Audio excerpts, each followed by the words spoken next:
Good morning সবাইকে। এখন বাজে 6:15। এখনও আকাশে কুয়াশা রয়েছে। এদিকে আমার স্নান টান সব হয়ে গেছে।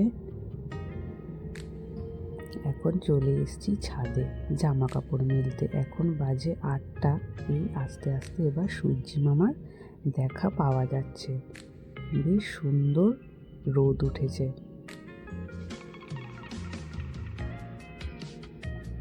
এদিকে মেয়ের খাওয়ার জন্য গরম জল বসিয়ে দিয়েছি, আর একদিকে রান্নাও বসিয়ে দিয়েছি।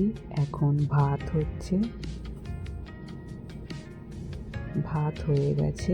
এদিকে শাক ভাজা করব, তো শাক ভাজাও বসিয়ে দিয়েছি।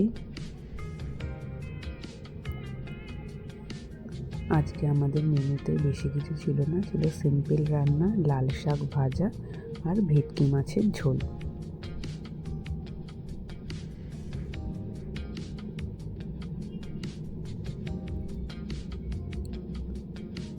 আজকের ভিডিওটা এই অবধি। দেখা হবে পরের ভিডিওতে।